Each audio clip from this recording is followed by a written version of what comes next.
Pengundian Dewasa Berdemokrasi. Ahad 5 Mei 2013. Ahad pagi sekitar jam 7 sambil berkemas untuk segera menyusuri jalan-jalan di ibu kota Malaysia ini, kami hidupkan televisi dan melihat acara Sentuhan Kasih yang dibawakan oleh penyanyi yang sudah tidak asing lagi, Siti Nurhaliza. Acara itu bertajuk Siti. Pada segmen Sentuhan Kasih hampir tidak bedanya dengan acara-acara televisi kita di tanah air, seperti acara orang-orang pinggiran dan sejenisnya. Setelah acara kemas-kemas selesai, aku dan istriku segera meluncur meninggalkan penginapan dan mulai menyusuri lorong-lorong jalan yang masih sedikit basah akibat hujan gerimis di malam hari. Berturut-turut kami menyusuri Jalan Sultan Raja Chulan dan Jalan Sultan Ismail. Kami melewati pula Hotel Istana, Hotel Manhattan, Restoran Jepang, Cuisine Ozeki, Rumah Jungle, Hotel Prestige, Surya KLCC, dan akhirnya sampai di gedung Public Bank yang posisinya persis berada di depan Menara Kembar. Selama dalam perjalanan yang kami lalui, suasana lebih lengang dari hari Sabtu kemarin. Rupanya hari ini sekitar jam 10 pagi nanti akan diadakan hari pengundian atau hari pencoblosan kalau di Indonesia. Maka tidak mengherankan ketika kami dan beberapa turis asing tiba di pelataran Menara Kembar, suasananya sepi. Air mancur yang biasa memberikan suasana gemericiknya kini tidak difungsikan. Aliran dikeringkan, airnya dikeringkan.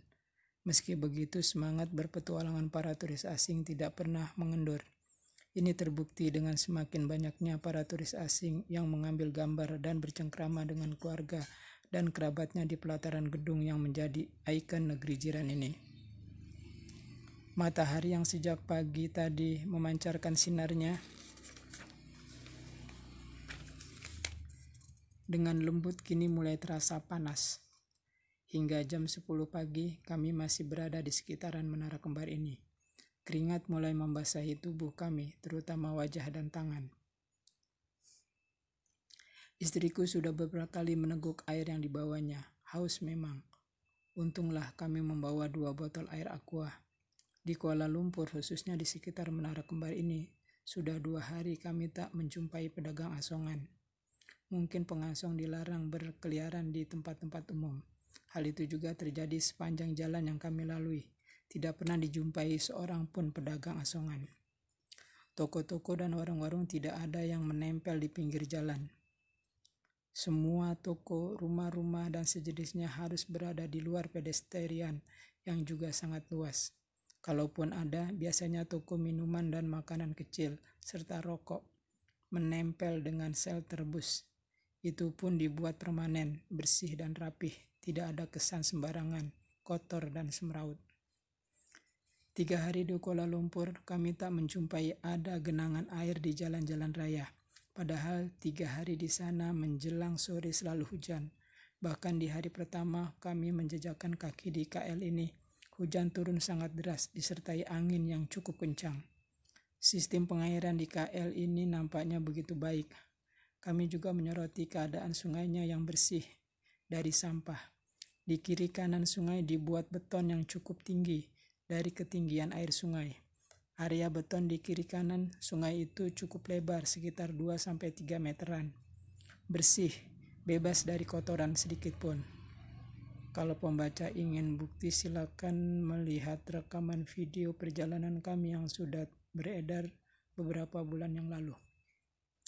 Sekitar jam 11-an, karena matahari semakin terik, aku dan istriku memutuskan untuk meninggalkan Menara Kembar dan kembali menyusuri jalan-jalan di Kuala Lumpur ini. Ahad tanggal 5 Mei ini bertepatan juga dengan hari pengundian.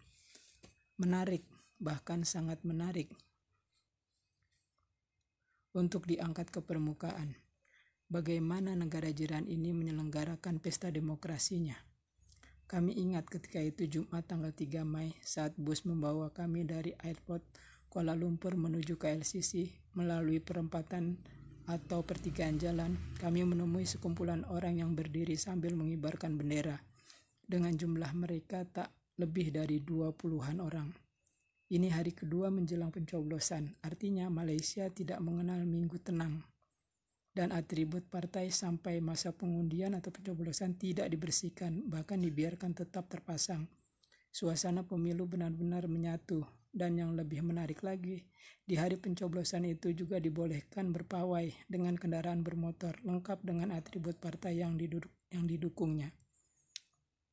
Suasana pencoblosan pun terkesan sangat santai, riang, dan layaknya sedang menghadiri atau mengikuti acara bazar. Sepanjang jalan menuju tempat pengundian, berdiri di kiri kanan jalan pos-pos partai yang memberikan penjelasan tentang apa rencana partainya ke depan bila memenangkan pemilihan raya itu. Antara satu partai dan partai lainnya tempatnya sangat dekat, tidak ada kesan persaingan di sana. Mereka sama-sama berusaha menarik para pemilih untuk memilih partai yang diusungnya. Tak ada kegaduhan. Kami sebagai warga negara asing merasakan benar bahwa pencoblosan itu sama dengan bazar-bazar. Tidak terdapat aroma persaingan. Kalaupun ada, hampir tidak terangkat ke permukaan. Cara berdemokrasi rakyat Malaysia nampak lebih dewasa dalam menyambut pesta demokrasi ini. Sehingga benturan kepentingan yang pasti ada tak sampai berujung pada sumpah serapah, caci maki, apalagi benturan fisik. Kedewasaan rakyat negeri jiran ini patut mendapat apresiasi. Di televisi sekalipun terjadi perdebatan yang seru dan menarik, tapi lagi-lagi ketika kemenangan telah ditetapkan, mereka dengan sangat legowo menerimanya tanpa protes yang berlebihan. Malaysia merdeka 31 Agustus 1957. Lebih dulu negara kita yang merdeka 17 Agustus 1945. Dulu saya ingat benar ketika masih duduk di kelas 6 Madrasah Ibtidaiyah, guru kami yang rata-rata mahasiswa IAIN, sekarang UIN Jakarta, menceritakan bahwa banyak sekali mahasiswa Malaysia yang menimba ilmu di negara kita. Bahkan tidak sedikit ilmuwan-ilmuwan kita yang menjadi dosen di negara tetangga itu. Kenyataannya sekarang negara kita berada satu langkah di bawah kemajuan negeri jiran itu. Padahal Indonesia memiliki dua kekayaan besar yang telah dikaruniakan oleh Allah Subhanahu wa Ta'ala.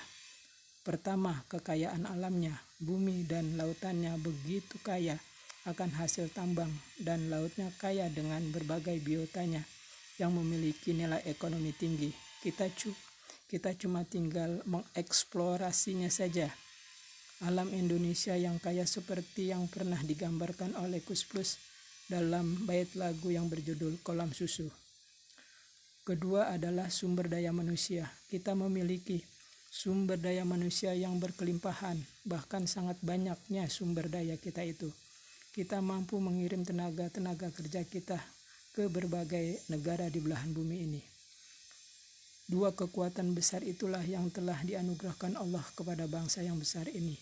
Dibutuhkan kerja keras dan kerja ikhlas dan kerja cerdas untuk menjadikan Indonesia ini menjadi sebuah negara yang makmur bagi seluruh masyarakat tanpa kecuali. Heterogenitas bangsa ini mewajibkan kepada siapapun pemimpinnya untuk berlaku adil, tegas, serta memiliki kepedulian terhadap masa depan bangsa ini ke depan. Nelson Mandela, Presiden Afrika Selatan, pernah ditanya oleh asisten pribadinya saat akan berlari pagi, "Bagaimana keluargamu?" Nelson menjawab, "Keluargaku besar, ada 47 juta jiwa."